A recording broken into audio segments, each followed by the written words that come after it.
Jadi kalau aku membuat masa mudaku cemerlang itu emang lewat berkarya. Kalau berkarya kan tujuannya nggak cuma untuk uang, kadang emang untuk passion kita. Karena kadang kan kita suka melakukan sesuatu meskipun capek tetap dilakuin.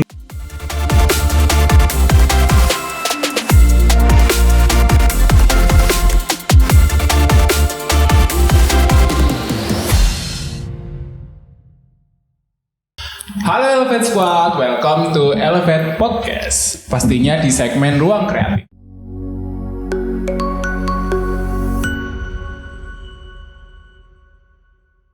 Hai Elevate Squad, selamat datang di segmen Ruang Kreatif, di mana kita akan membahas banyak hal seputar dunia kreatif, mulai dari branding, marketing, desain, dan masih banyak lagi. Yuk langsung aja. Balik lagi bareng aku Reja. Di sini kita kedatangan guest yang super duper mantul. Ini kita akan bahas tentang personal branding dan hal-hal yang berkaitan dengan digital marketing tentunya. Sebelumnya mungkin untuk guest kita aku persembahkan. Silakan Mas Yanu bisa perkenalkan diri. Hello everyone, it's me Yanuar. Jadi kalau buat teman-teman yang nggak tahu aku ini seorang dulu fotografer sama videografer. Yeah. Kalau sekarang udah jadi pengusaha muda.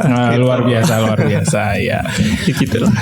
Mungkin untuk awal-awal bisa diceritain nggak sih? Kamu awal-awal jadi videografer itu bagaimana? Dulu kan katanya sempat ikut orang juga kan sebelum jadi videografer, dan sekarang udah punya Indo Visual itu tadi. Mungkin bisa ceritain dari situ. Kalau dulu awalnya itu aku belajarnya dari YouTube doang, memang otodidak doang belajarnya. Jadi belajar fotografi, videografi itu belajarnya emang dari entah dari Google, YouTube, terus Instagram dan lain-lain. Emang belajarnya otodidak. Itu karena emang suka dari SMK sih. Wah, gitu. Emang passion udah dari lama berarti ya. Udah dari sekolah. Nah, kebetulan waktu itu emang cari kerjaan yang mendukung mimpiku 5 tahun ke depan. Gitu. Dan 5 tahun ke depan waktu aku umur 17 tahun itu aku udah punya vision, udah punya goals. Jadi di umur 22 tahun aku nanti pengen jadi seorang owner dari perusahaan multimedia. Gitu. Jadi aku pilih satu pekerjaan yang mendukung mimpiku itu. Nah, kebetulan waktu itu ada satu perusahaan namanya Xavier Max Indonesia. Jadi aku keterima di situ sebagai fotografer, videografer sama graphic design juga. Jadi itu yang bikin batu loncatan kamu ya. Itu jadi salah satu jalannya juga menuju ke situ. Akhirnya ya udah sih sampai sekarang sih akhirnya bisa bangun bisnis di dunia kreatif juga. Itu awalnya dari situ. Impact-nya di kamu apa sih dari sekarang ini? Impact-nya dari segi, kalau dari segi karir, mungkin banyak anak muda itu yang kalau di usiaku waktu itu banyak yang masih nyari-nyari passionnya apa, terus pengen berkarir sebagai apa. Tapi kalau aku waktu itu kebetulan aku itu udah ketemu passionnya, jadi lebih gampang menentukan karir 5 tahun ke depan itu lebih gampang karena udah tahu tujuannya 5 tahun ke depan seperti apa. Jadi waktu itu impactnya adalah aku selangkah lebih maju dibanding teman-teman yang lain karena udah ketemu passionnya tadi sih. Gitu. Makanya waktu itu aku punya keresahan bahwa aku juga sebagai content creator suka berkarya, cuma aku juga sebagai staff atau pegawai di satu perusahaan. Nah, karyaku itu jarang diapresiasi. Iya sih, emang. Gitu. Emang itu sih keresahan kayak kreator pemula itu kayak gitu sih keresahannya. Berkarya capek-capek terus nggak ada yang apresiasi.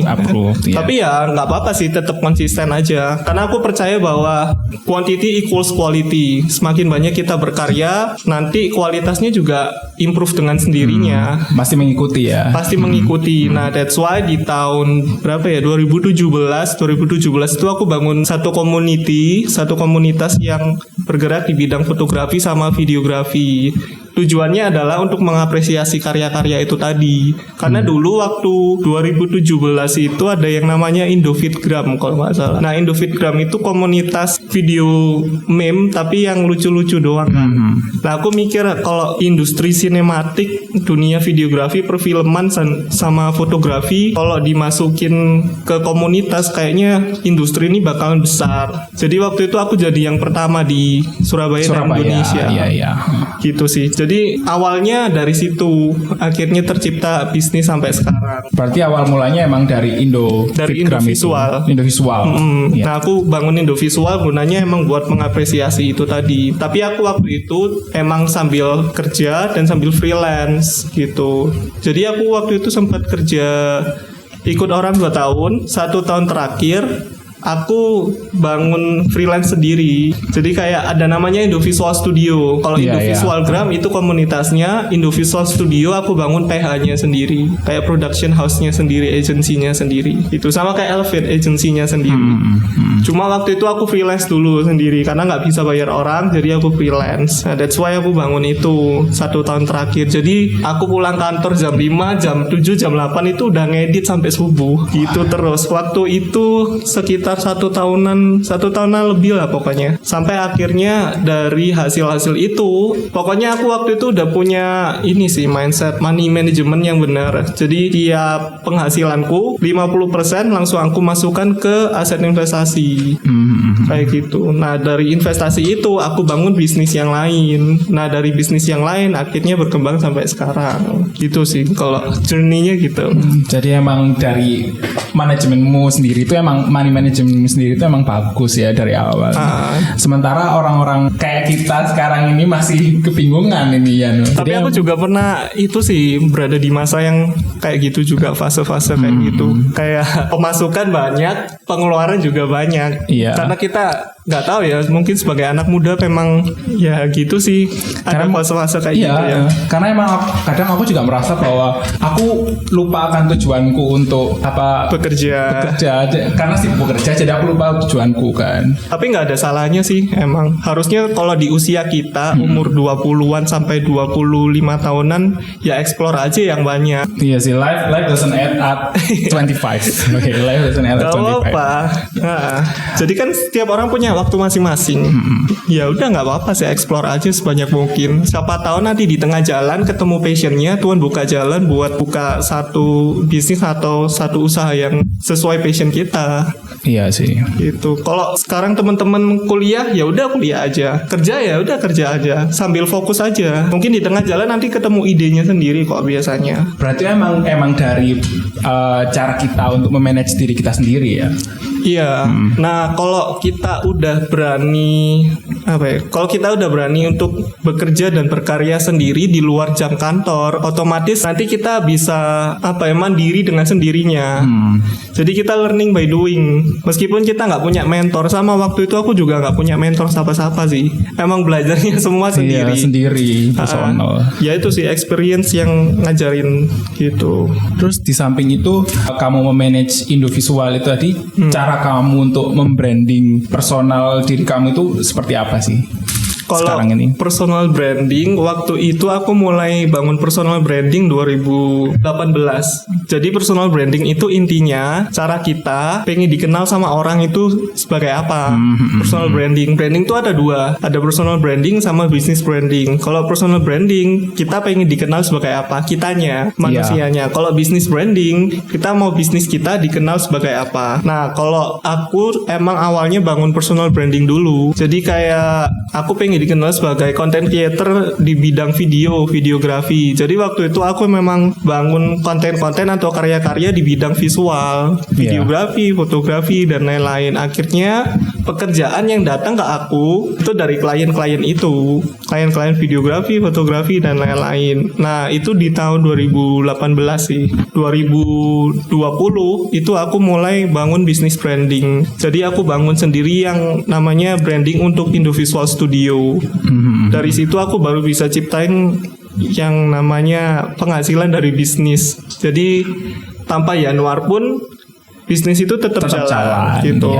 Karena kan kalau di bidang profesi di perkariran manusia itu kan dibagi jadi empat tipe. Manusia dibagi jadi 4 tipe. Ada yang namanya self-employed, terus ada yang namanya staff sebagai pegawai. Kalau self-employed kan kayak freelancer, jadi dia kalau nggak kerja ya nggak dapat uang gitu. Terus ada yang namanya pengusaha itu ya udah kayak aku, jadi dia punya uang, punya tenaga, tapi nggak punya waktu karena waktunya dihabiskan untuk ngurusin bisnisnya gitu. Jadi bisnisnya nggak bisa ditinggal gitu. Nah terus ada yang keempat itu namanya investor. Kalau investor itu udah punya semuanya, waktu, tenaga, uang pasti punya. Tapi untuk menuju ke investor kita harus punya uang dulu. Iya benar. Nah sebelum itu jadi kita harus mulai dari bawah dulu. Tapi kalau misalnya teman-teman udah punya mindset, aku mau jadi freelancer aja deh, ya udah nggak apa-apa, self-employed berarti. Tapi kalau self-employed itu resikonya adalah penghasilannya nggak pasti per bulan.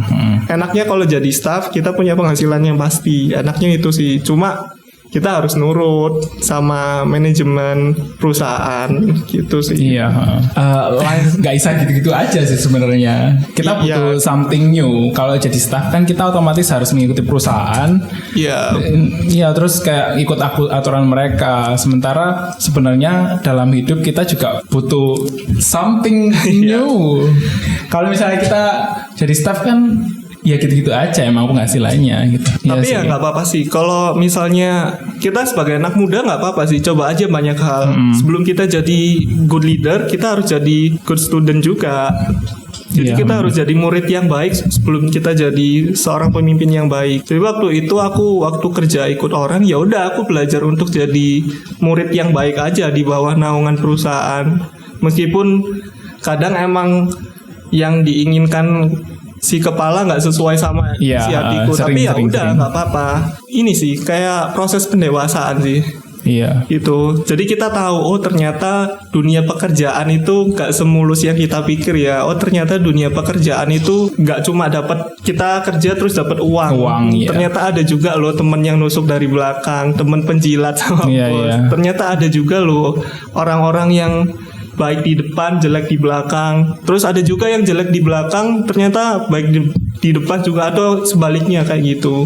Jadi kita bisa belajar juga dari situ sih. Sebelum kita bangun bisnis, kita juga harus belajar untuk memanusiakan manusia. Jadi harus mengerti caranya memanusiakan manusia seperti apa. Nah, that's why waktu aku punya bisnis sekarang yang namanya Minomo Indonesia. Jadi aku dari hasil investasi Indovisual Studio yang aku freelance tadi, itu aku bangun bisnis baru namanya Minomo Indonesia.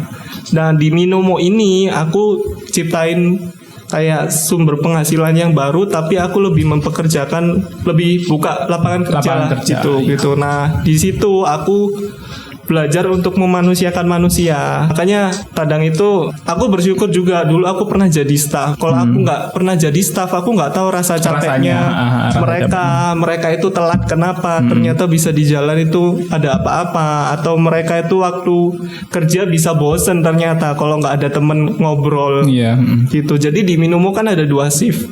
Nah 1 shift itu harus 2 orang yang jaga. Dulu itu aku mikir kalau 1 shift 1 orang doang bisa kayaknya, tapi aku peduli ini sih mental health. Waktu aku jadi staff, ternyata mental health itu penting juga. Ternyata kalau aku kerja terus aku nggak punya teman ngobrol, stres. Jadi aku sempat stres dulu, kayak sempat gemuk juga, kurus tapi buncit gitu aku dulu. Jadi aku juga sekarang ini kurus tapi buncit. Kayak udah nggak memperhatikan kesehatan gitu. Soalnya ya udah pikirannya kerja terus. Padahal hidup itu harus balance. Kadang kita nongkrong aja, nggak usah terlalu keras sama hidup. Temen-temen ngajak nongkrong terus kita nggak mau nongkrong gara-gara sok sibuk gitu. Kan beda sibuk sama produktif. Kalau aku ngerasa diriku produktif, nggak sibuk. Jadi kalau teman-temanku tanya, ya Nur sekarang sibuk apa? Ya nggak sibuk bro. Oh itu yang mau aku tanyain. Berarti dia gak sibuk guys. Gak sibuk, aku produktif aja. Aku ngerasa gak apa-apa lah sehari kerja 4 jam, tidur 12 jam, aku ya gak apa-apa juga. Yang penting aku tetap produktif, tetap menghasilkan. Kecuali kalau aku kerja 4 jam terus tidurnya 12 jam terus nggak menghasilkan apa-apa ya pengangguran dong gitu. Benar. Makanya aku kalau sama teman-teman nongkrong ya nongkrong aja.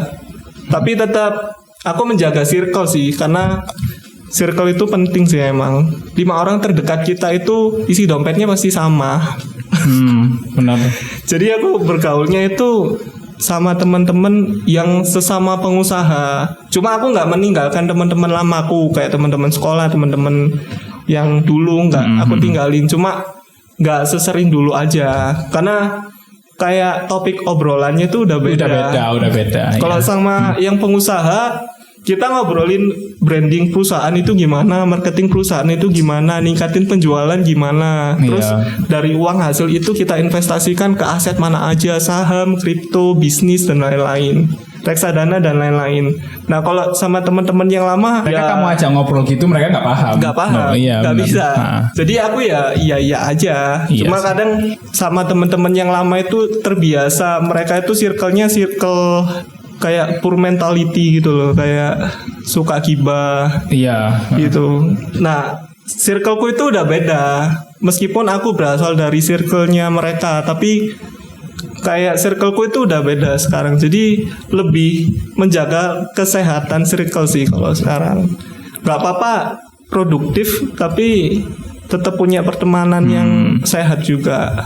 Gitu. Kadang kita emang butuh deep talk dengan orang-orang yang lebih berkualitas ya. Sebenarnya kita emang butuh berbicara lebih banyak ini, Iya, emang kita harus itu sih, harus punya teman yang gitu, punya teman yang bisa membangun kita. Pokoknya kita nggak apa-apa insecure sama temen yang mendorong kita untuk naik ke level selanjutnya. Kalau kita insecure-nya sama fisik, berarti kita poor mentality. Karena kalau poor mentality itu yang kita bandingin apa yang kita lihat doang. Kita nggak tahu kan kalau misalnya orang lihat sekarang, oh Yanuar enak ya, Yanuar enak. Padahal dia nggak tahu apa yang ada di belakang enak-enak di belakang itu ya. Aku merintis dari bawah, dari nol sendirian, dan sempat ditipu juga sama teman-teman sendiri, ditinggalin tim sendiri. Jadi bangun sebuah agensi, aku bentuk dari nol, di tengah jalan aku ditinggalin sendiri. Jadi agensiku itu nggak jalan waktu itu. Yang Indovisual Studio. Jadi aku sempat mikir gimana ya caranya supaya aku tetap menghasilkan tanpa sebuah tim. Akhirnya aku bangun sistem kerjasama antar freelance sampai sekarang. Nah itu jalan ya sampai sekarang? Sampai sekarang jalan sih. Jadi kita kayak bangun sistem, kita bikin agency, kita nampung klien, terus kalau udah dapat kliennya aku kasih ke freelancer yang sesuai kriteria gitu. Kalau misalnya kalau di bidang wedding videography, nah aku kan nggak menguasai wedding, berarti aku collab sama anak-anak videographer wedding. Pokoknya sistemnya kayak gitu. Kalau sama video product atau company profile, berarti aku kerjasama sama anak-anak freelancer yang di bidang itu juga. Jadi aku nggak bakalan kasih project company profile ke teman-teman yang wedding, karena emang nggak sesuai jam terbangnya mereka, nggak sesuai pengalaman. Karena kan kadang di wedding itu kita harus ini sih, lihat-lihat situasi. Kayak kadang itu ternyata pasangan kan capek udah nyiapin ini itu, jadi di tengah sesi prosesi itu mereka bisa berantem. Waduh. Nah tugasnya fotografer, videografer.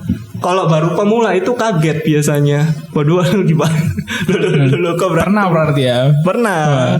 Jadi kayak ini lucu sih. Nah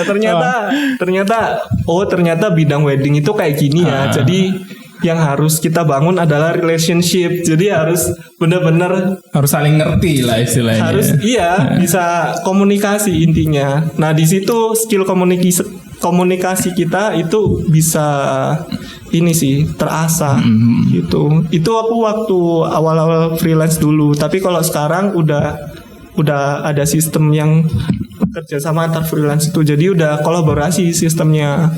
Jadi dulu kalau aku dapat klien bisa sebulan mungkin 4 klien, 3 klien doang untuk foto video. Kalau sekarang udah aku bisa nampung lebih banyak klien karena yang kerjain bukan aku sendiri, yang edit juga bukan aku sendiri. Jadi setiap project langsung aku lempar, aku dapat klien aku lempar. Jadi penghasilan itu masuk dengan sendirinya. Makanya aku bangun siang pun aku ya nggak apa-apa. Karena emang yang kerja bukan aku. Kamu. Iya. Iya. Jadi aku emang punya mindset gimana caranya kita bikin uang kejar kita. Gitu. Nah, caranya bikin uang kejar kita berarti kita harus bikin sistem.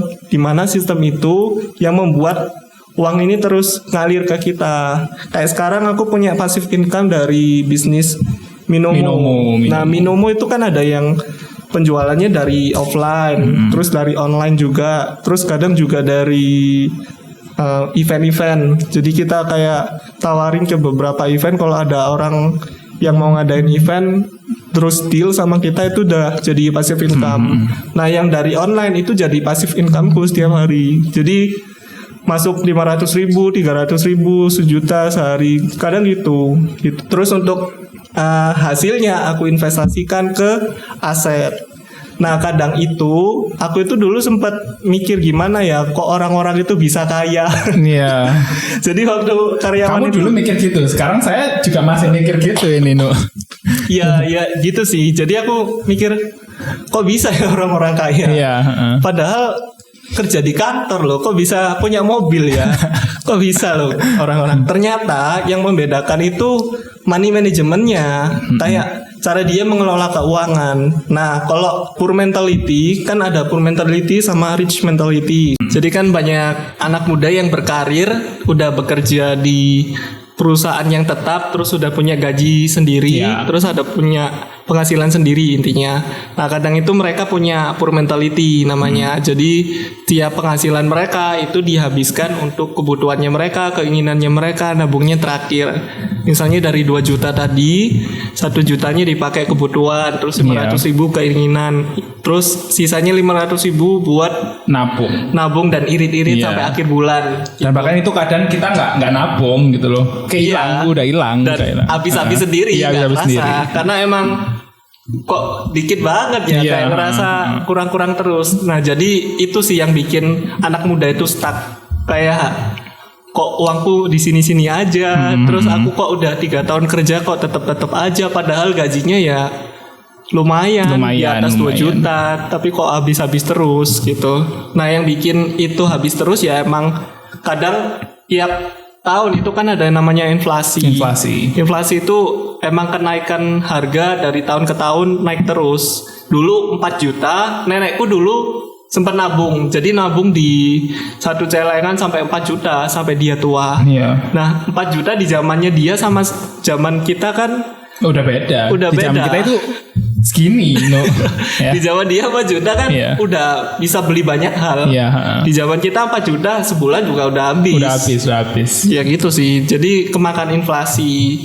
Nah, yang bikin orang tetap stuck di situ-situ aja ya itu sih. Jadi yang bedain orang mindsetnya miskin sama kaya di money manajemennya ternyata. Sedangkan kalau orang kaya, rich mentality itu mereka itu punya konsep nabungnya di awal bukan di akhir. Jadi setiap gajian atau setiap mereka dapat penghasilan dari freelance itu langsung dipotong 50% masukkan ke tabungan atau aset investasi, lebih bagus lagi kalau aset investasi. Jadi dia itu membuat uangnya kerja buat dia. Jadi dia tetap kerja tetap nih. Kerja aktif income, jadi tetap kerja. Di sisi lain tabungannya dia atau investasinya dia yang dia masukin entah itu ke saham, ke reksadana, ke kripto, terus ke bisnis dan lain-lain, itu uangnya tetap bekerja buat dia. Jadi uang yang diinvestasikan kerja buat dia juga punya pekerjaan tetap yang menghasilkan uang buat dia sendiri. Jadi sumber penghasilannya dia gak cuma satu. Nah yang aku lakukan itu sekarang kayak gitu. Jadi aku gak masalah sih kalau tabunganku sekarang. Kalau ditanya, ya rekeningmu berapa? 3 juta doang. Iya, tapi kan yang di investasi kan juga banyak. Di aset investasi banyak gitu. Jadi aku hidupnya dari aset investasi itu.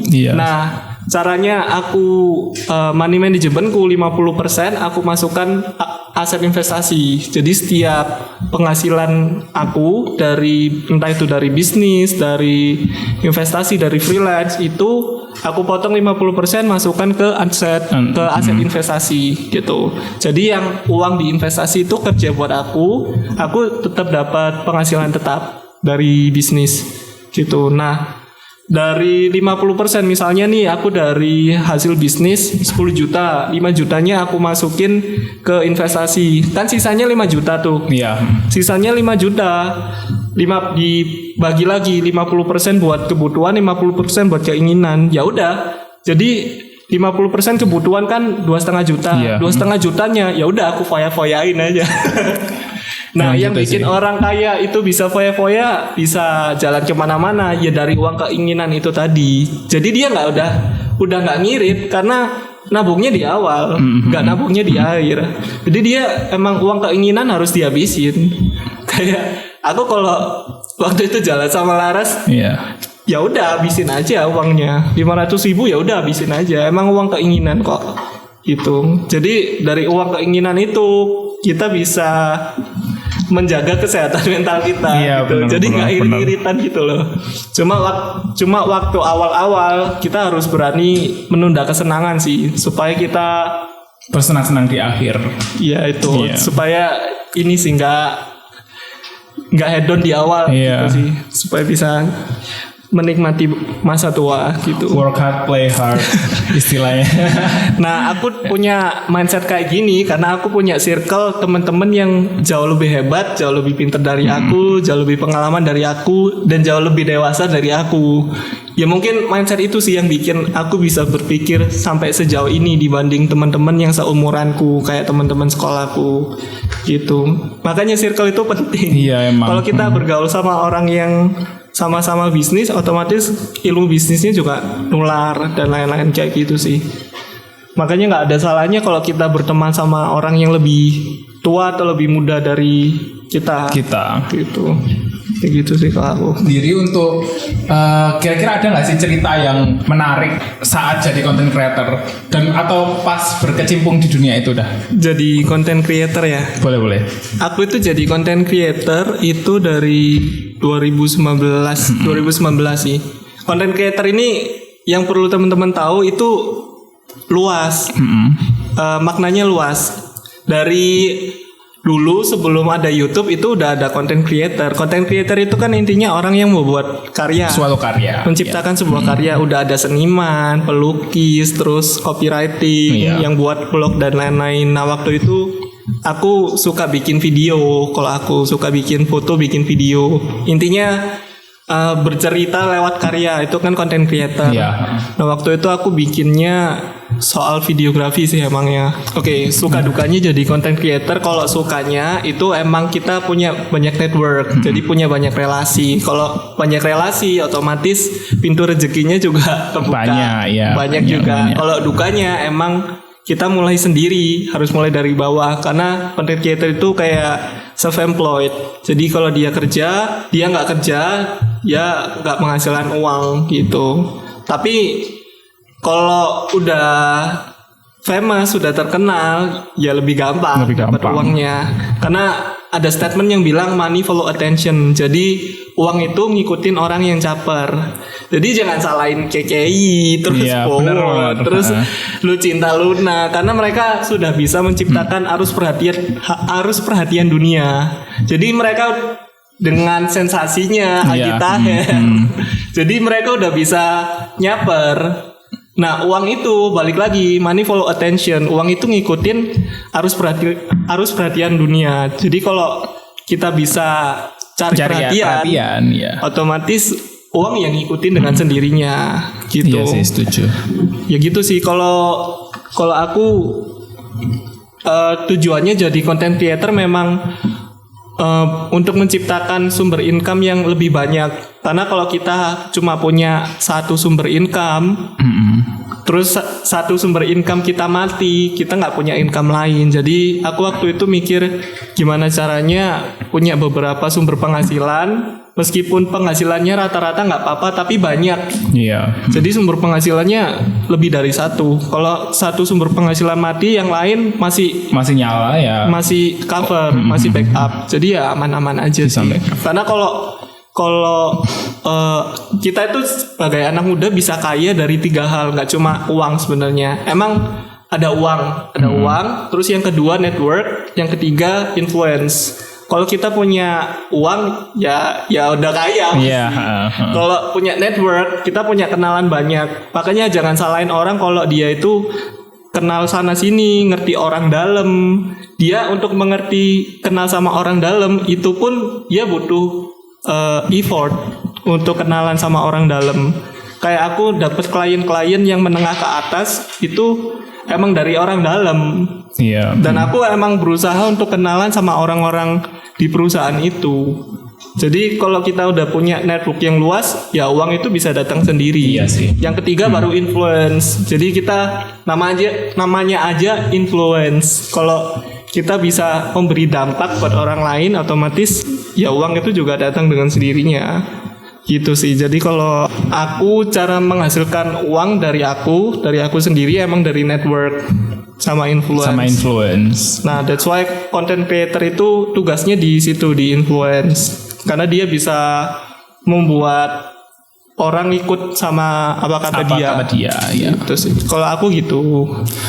Terus sampai sekarang itu berarti kamu masih terus berkarya di situ ya? Masih content creator aktif berarti ya? Nggak seaktif dulu sih sebenarnya, cuma tetap berusaha untuk ngeluangin waktu buat berkarya, karena yang menghidupi kita suatu saat nanti ketika kita tua, yang bisa kita lihat dari masa lalu ya karya kita. Jadi aku nggak mau menyesal di masa tua karena waktu muda ngapain aja. Kayak aku ngelihat orang-orang yang dalam tanda kutip membutuhkan di usia tua itu kadang ya emang kasihan. Cuma di sisi lain aku mikir waktu muda ngapain ya orang ini. Kok sampai tuanya jadi gitu. Kok tuanya jadi gini ya. Berarti mereka menyia-nyiakan masa mudanya mereka gitu sih. Jadi kalau aku membuat masa mudaku cemerlang itu emang lewat berkarya. Gitu sih. Kalau berkarya kan tujuannya nggak cuma untuk uang, kadang emang untuk passion kita, karena kadang kan kita suka melakukan sesuatu meskipun capek tetap dilakuin. Ya udah nggak apa-apa juga. Karena kan berkarya juga luas. Seni kan luas, nggak harus dinilai dari segala sisi. Itu sih. Kayak sekarang ini kan aku juga mulai nih berusaha ya kan. Aku udah mikir kayak ya mungkin coba-cobalah jadi content creator ya kan. Aku juga mulai baru banget mulai jadi content creator. Terus aku tuh penasaran gitu loh, kayak gimana sih caranya naikin engagement akun aku ini, atau ada nggak sih kayak tips-tips buat survive di era-eranya content creator ini? Kan bisa dibilang kayak semua orang pengen jadi content creator ya kan. Kalau caranya boost engagement itu intinya algoritma itu pasti berubah-ubah. Entah itu di Instagram, di TikTok, di YouTube dan lain-lain pasti berubah-ubah. Kuncinya ada di si creator. Si creator ini mau konsisten atau enggak. Nah, konsisten ini dihitung dari kayak dia itu posting per minggu berapa kali, minggu depan berapa kali, minggu depannya berapa kali. Kalau dia konsisten, si algoritma ini bakalan paham, oh berarti creator ini dia setiap minggu posting 2 kali, 3 kali. Minggu selanjutnya juga 2 kali, 3 kali. Otomatis aku promosiin deh feednya dia atau postingan dia ke Explore, atau kalau di TikTok ke FYP. Kayak gitu. Intinya konsistensi. Kalau kita harus rutin ya. Iya, kalau kita nggak konsisten ya lama juga. Emang bakalan lama gitu. Iya itu sih. Caranya fokus dulu ke satu platform. Misalnya kalau di IG kan lebih ke dunia visual, harus video. Jadi bisa entah itu di foto atau di desain berceritanya. Kalau di TikTok kan emang harus video terus. Nah, kalau insecure sama diri sendiri, lihat di video ya udah di IG dulu aja nggak apa-apa. Jadi lewat desain Canva dan lain-lain gitu sih. Kalau aku gitu. Emang caranya gitu. Intinya kalau content creator itu berkarya lewat bercerita gitu. Nggak harus eksklusif sih. Iya sih, benar-benar. Terus menurut kamu untuk di era sekarang ini nih, konten digital yang lagi trending tuh yang kayak apa sih sebenarnya? Saya kan aku kan juga butuh tahu itu gitu lah. Siapa tahu emang apa yang aku karyain sekarang ini nggak dibutuhin di era sekarang. Iya kan. Kalau di era sekarang semua media digital pasti laku karena marketnya emang milenial sama Gen Z. Gen Z kan emang anak-anak umur sukanya buka sosmed. Buka sosmed terus. Cuma sayangnya Gen Z ini mereka terlalu banyak informasi yang diterima, mereka jadinya kayak lebih anxiety dibanding anak-anak milenial. Kalau milenial kayak kita kan masih suka ketemu orang di luar, nggak harus di rumah terus. Jadi kesehatan mentalnya masih terjaga lah. Nah kalau Gen Z itu di zaman sekarang emang soal health mentality itu lebih banyak dibahas sih di Gen Z. Jadi emang apalagi di media digital. Sekarang udah banyak banget dibahas itu. Masalah. Kalau kita jadi content creator intinya kita bahas satu topik yang itu jadi keahlian kita di bidang itu. Misalnya kalau si Yanuar fokusnya ke video, berarti bahas video terus. Si Yanuar fokusnya ke dunia visual atau bisnis, bahasnya bisnis terus. Ya udah jangan dicampur-campur gitu. Sama kayak bangun personal branding itu gitu. Jadi kita fokus ke satu topik yang kita ahli di bidang itu doang. Kalau kita mau dikenal sebagai review makanan, ya udah ngepostnya itu aja, makanan aja. Jangan ada videografi produk lain, skincare dan lain-lain. Jadinya nggak sesuai sama segmen marketnya. Karena semua bidang itu pasti ada marketnya kok, pasti ada orang-orang yang punya minat yang sama di bidang itu. Jadi pasti bisa mengumpulkan komunitas di bidang itu. Kayak Indovisualgram itu kan fokusnya dunia visual, fotografi sama videografi. Berarti audiensnya adalah fotografer, videografer, graphic designer, seniman, content creator. Udah itu doang. Itu bukan anak-anak yang suka fashion, skincare dan lain-lain. Jadi emang kalau kita udah punya komunitas untuk menciptakan uang itu lebih bukan lebih gampang, lebih dimudahkan gitu sih. Terus pandangan kamu untuk 5 tahun ke depan kira-kira digital marketing itu seperti apa sih? Digital marketing 5 tahun ke depan. 5 tahun ke depan kalau bisnis sekarang kita tanpa digital marketing kayaknya bakalan susah survive ya. Karena penghasilan, kalau satu bisnis penghasilannya cuma dari offline, dia nggak bisa sustainable atau nggak bisa ekspansi, nggak bisa buka cabang di sini di sana gitu, nggak bisa. Karena yang dibutuhkan emang digital marketing. Kalau marketing kan emang tujuannya adalah kita memperkenalkan brand kita atau perusahaan kita ke si target market, ke orang lain yang jadi targetnya. Nah kalau orang lain gak kenal sama brand kita, padahal brand kita punya produk yang bagus atau pelayanan yang bagus, ya percuma juga kalau orang gak kenal. Jadi goalsnya marketing adalah memperkenalkan intinya sih, bukan meningkatkan penjualan. Kalau meningkatkan penjualan itu goalsnya dari selling. Jadi ada yang namanya branding, marketing, selling. Kalau selling tujuannya emang buat ningkatin penjualan. Kalau marketing tujuannya untuk memperkenalkan lebih luas gitu, supaya orang ternyata Minomo ada ya di Surabaya. Jadi aku digital marketing lewat IG Ads, FB Ads, TikTok Ads, Google Ads dan lain-lain. Terus lewat endorse juga. Pokoknya digital marketing itu sebuah kegiatan marketing memperkenalkan brand kita ke orang lain supaya dikenal lebih luas, supaya dikenal lebih banyak gitu. Digital marketing itu fee-nya lebih kecil, cost-nya lebih kecil dibanding offline marketing. Kalau offline marketing kan kayak kita harus nyiapin banner, nyiapin spanduk, terus ngiklan di pinggir jalan, dan itu kan cost-nya pasti berjuta-juta. Iya, dan itu cara lama ya. Tapi nggak ada salahnya sih. Iya.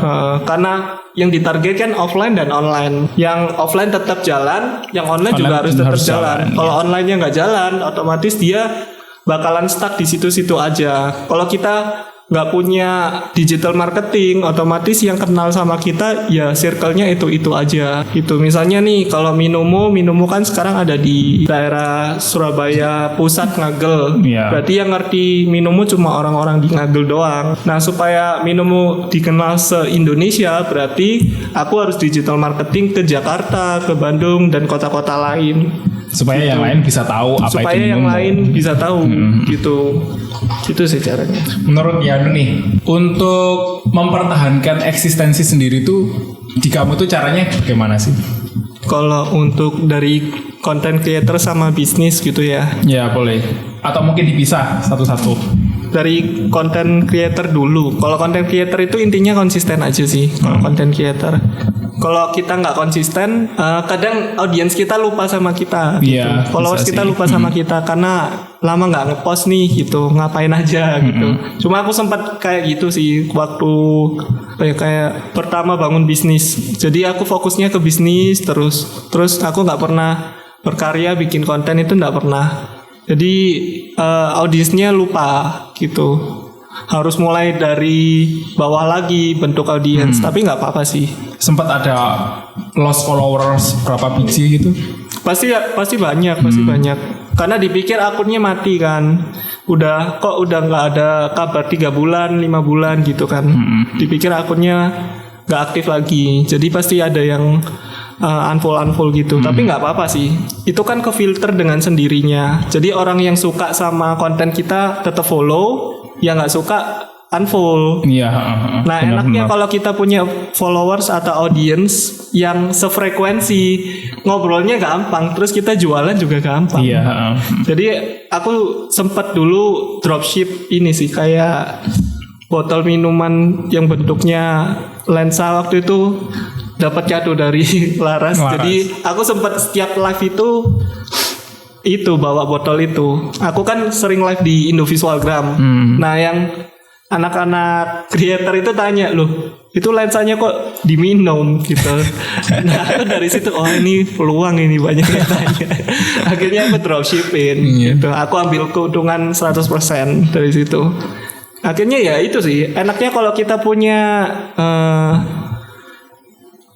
komunitas yang sefrekuensi, bisa menciptakan income sendiri karena udah ngerti kolamnya. Kayak kita udah jualan itu tinggal lempar umpan ke kolam, ke tambak, bukan lempar umpan ke laut yang luas. Jadi udah lebih gampang gitu. Intinya kalau mempertahankan eksistensi ya udah konsisten aja. Kalau kita konsisten orang lupa sih, biasanya lupa gitu. Kalau di bisnis mempertahankan eksistensi itu perlu dengan inovasi. Nggak cuma gitu-gitu aja ya. Jadi harus inovasi sih. Kayak di Minomo kan dikenal sebagai minuman boba, tapi kan ada boba cincau. Nah itu kan salah satu inovasi di Surabaya juga dan Indonesia, jadi yang pertama. Oke, untuk inspirasi konten sendiri itu kamu dari mana sih? Kalau bikin kontennya ini nih. Boleh. Kalau bikin konten intinya itu aku cari role modelnya nggak cuma 3 sih sebenarnya, ada banyak. Cuma kalau 3 itu ada yang 2 dari luar, 1 dari Indo. Kalau yang dari Indo itu emang mentorku sendiri, namanya Muda Cuma Sekali, Bang Ogut. Itu orang Surabaya atau? Orang Jakarta sih dia. Jadi dia bikin kayak online course, bikin satu online course yang ngajarin soal personal branding gitu di Instagram. Jadi namanya IG Hack namanya. Nah aku ngikutin itu sih, tipsnya dia doang gitu. Itu role model juga kalau dia. Kalau yang 2 itu ada yang namanya Gary V sama Nasteli. Oh, Nasteli tahu aku kalau. Jadi aku itu sih kalau luar ngikutin itu aku ikutin dari cara dia komunikasi sama storytellingnya dia. Jadi kan kalau Gary V dia kan lebih sering ngobrol secara live sama audiensnya. Jadi aku ngikutin tekniknya dia. Kalau yang Nasteli itu aku ngikutin teknik storytellingnya dia kalau bikin video gitu sih. Jadi videonya lebih berkualitas aja. Iya. Emang menghibur sih itu videonya. Ya, Aku tahunya cuma Nesteli ini, jujur aja. Kita dapat informasi dari videonya lebih gampang dicerna. Iya. Gitu, karena bahasanya umum gitu sih. Dan semua orang suka diceritain, ya kan? Suka diceritain. Makanya kan podcast kayak gini kan banyak yang nonton. Karena orang suka denger orang curhat. Iya, bener. Gitu. Kalian suka dengerin orang curhat apa ngelihat aku? Mungkin akan lebih fresh kalau kita mau game-game dulu sebelum ditutup. Iya, jadi ini gamenya adalah This or That. Ya. Lu pilih, gue denger. Oke, boleh. Langsung aja ya. Kamu mau jadi pilih content creator atau entrepreneur? Entrepreneur. Kenapa? Lebih menghasilkan. Lebih menghasilkan, oke. Yang kedua, jadi public speaker di suatu tempat atau tutor di suatu kelas? Tutor di suatu kelas. Kenapa tuh? Punya banyak murid, lebih bermanfaat. Oke. Tapi pernah jadi public speaker? Sering. Oke. Menurut kamu lebih mending konten berkualitas tapi engagement kecil atau konten asal-asalan tapi engagementnya tinggi? Konten berkualitas sih. Iya. Konten berkualitas tuh bisa dijual. Oke. Bisa dijual. Kamu lebih suka nampilin konten dengan foto sendiri atau gambar orang lain? Foto sendiri. Oke. Beri tepuk tangan untuk Yanuar.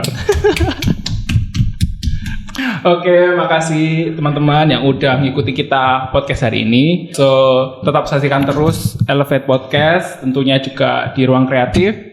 Thank you, No. So, see you next time. Oke guys, jadi udah selesai nih podcast kita kali ini. Kita udah banyak membahas dan belajar tentang personal branding, business strategi, sampai dengan money management. Terutama untuk mempertahankan eksistensi di era digital marketing yang pesaingnya itu banyak banget. Nah, ini saatnya kalian untuk melakukan branding, baik secara personal maupun secara bisnis. Dari Januari itu, kita bisa belajar untuk konsisten dalam berkarya, dan juga bisa menempatkan diri di circle yang sesuai dengan passion. So, see you next podcast. Terima kasih udah nonton podcast kali ini. Jika ada topik atau hal-hal yang ingin kita bahas, bisa share di komen ya. Dan jangan lupa untuk dukung kita, biar kita makin semangat nih untuk bikin konten yang bermanfaat dan pastinya menghibur. Dengan like, komen, dan subscribe. Dan jangan lupa juga untuk share ke teman-teman kalian ya. See you!